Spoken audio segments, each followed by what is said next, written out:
Esses dias eu entrei na biblioteca pública aqui da minha cidade e disse eu vou pegar para ler a Odisseia de Homero.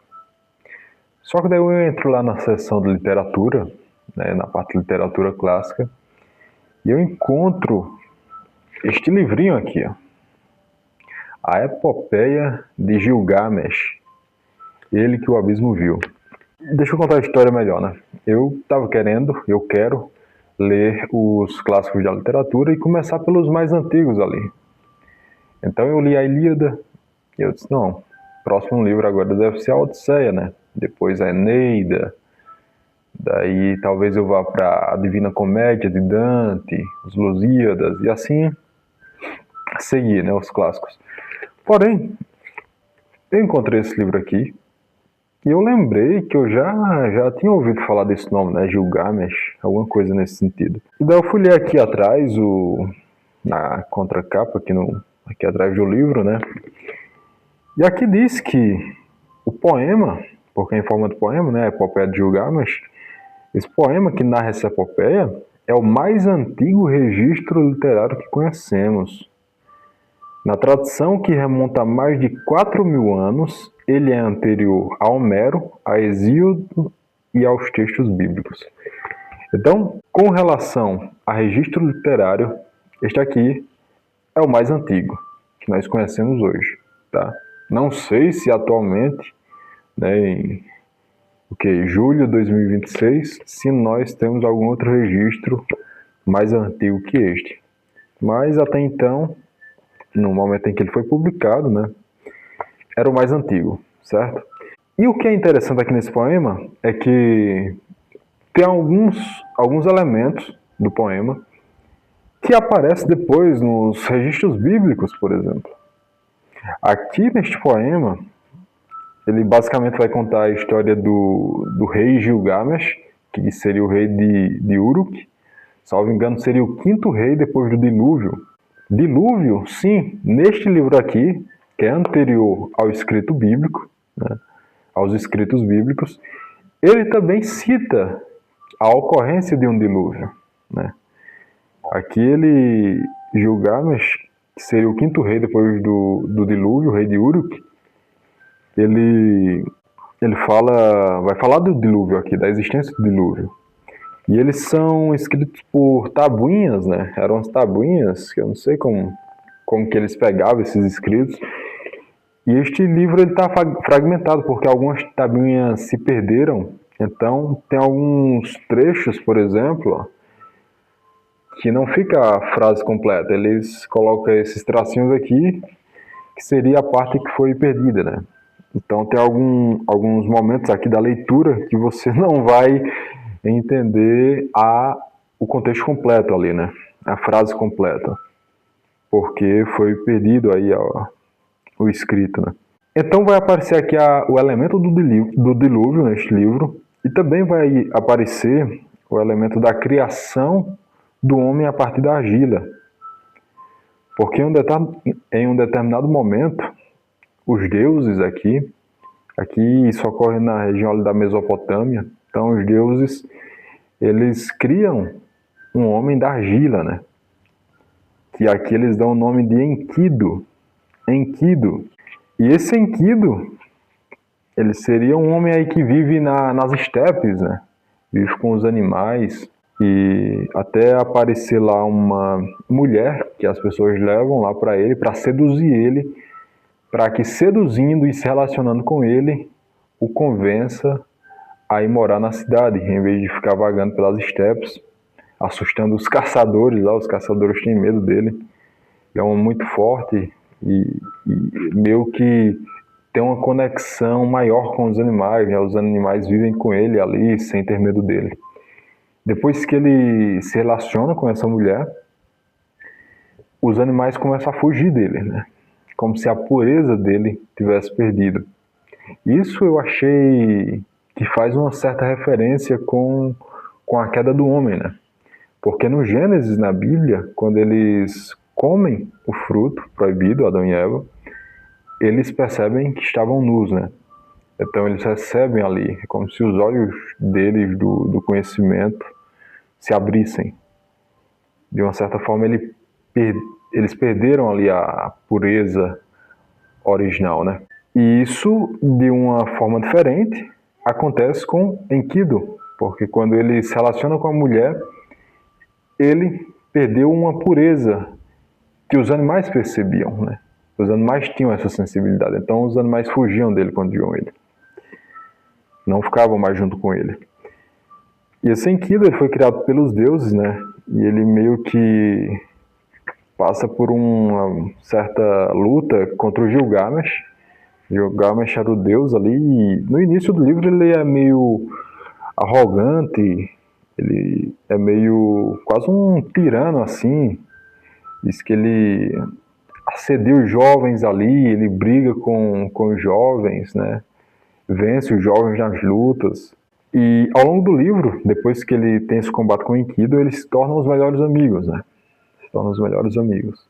E eles seguem uma jornada, eles matam aqui alguns animais mitológicos juntos na floresta de cedros, que seria a morada dos deuses, ou perto da morada dos deuses.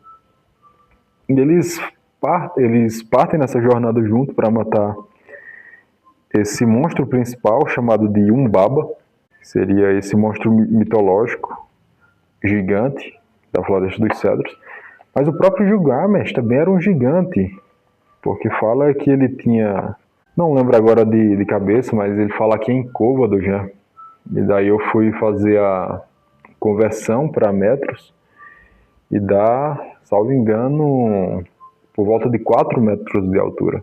Então era um gigante, né? Quase um Nephilim. Então eles partem nessa jogada, matam um Baba, voltam para Uruk, que é a cidade dele. E depois acontece algumas coisas, o amigo dele acaba morrendo, né, Enkidu. E ele fica muito triste, fica extremamente depressivo. E ele sai em outra jornada, atravessa os mares, buscando a imortalidade, né? Querendo buscar respostas. E ele encontra nessa jornada dele o cara que construiu a arca para sobreviver ao dilúvio, né? Esse cara aqui tem um nome bem estranho, não vou saber pronunciar aqui para vocês, mas que seria, né, convertendo para, se fosse, né, falar na linguagem bíblica, seria equivalente ao Noé da Bíblia, né? Então ele encontra esse cara e ele conta mais ou menos como que aconteceu o dilúvio. Salvo engano, durou uma semana mais ou menos o dilúvio, né? Diferentemente dos relatos bíblicos. Foram, acho que 40 dias, né? 40 noites. E ele encontra esse cara e o cara conta como que aconteceu o dilúvio. Ele conta que soltou uma pomba, soltou uma andorinha. E elas voltaram e parece que depois ele solta um corvo. E o corvo não volta, né? Porque percebeu que as águas tinham baixado. E daí ele quer buscar, ele ficou sabendo que esse homem, né, que sobreviveu ali ao dilúvio, construiu a arca. Ele fala como ele construiu a arca, que pegou os animais. E ele fala que eles receberam, ele e a esposa, receberam o dom da imortalidade, né? E Gilgamesh fica interessado, porque quando ele percebeu que o amigo dele morreu, realmente morreu, a consciência de imortalidade caiu sobre ele de tal forma que ele ficava repetindo, eu vou morrer também, eu vou morrer também. E ele ficou meio que fissurado por essa ideia de imortalidade, e ele queria isso. E daí este homem, ele fala algumas coisas lá, e o Gilgamesh descobre uma planta, que se você fizer algumas coisas lá, e eu não sei se consumia, meio que você teria a imortalidade. E me fez lembrar isso da árvore da vida, né? Do Jardim do Éden, que dava a imortalidade ali. Então ele meio que pega essa planta, eu não sei se era submarina, uma planta submarina, e ele está voltando com essa planta na jornada dele, né? Ele está voltando da jornada dele com esta planta. Chega um momento em que ele vê uma cisterna com água fresca e ele meio que vai querer tomar banho ali e deixa essa planta lá. Enquanto ele vai tomar banho na cisterna, vem uma bendita, né, de uma cobra, pega a planta e leva, né, e não sei se ela come a planta, e deixa a pele dela ali, ela troca de pele depois que ela come essa planta, que leva essa planta, né? E daí, a partir disso, a gente entende que algumas cobras, né, falam disso, que algumas cobras trocam de pele, né? Então, acontece isso aqui no livro também. E é uma cobra, né? É interessante o símbolo da cobra. Porque quando ela pega essa planta, ela impede que Gilgamesh consiga a imortalidade. No Gênesis bíblico, o símbolo da serpente também aparece, né?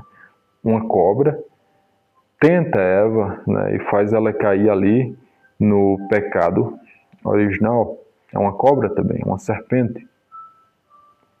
Ou seja, a serpente meio que faz com que Adão e Eva se tornem imortais, né? Ou seja, tira a imortalidade deles de uma certa forma.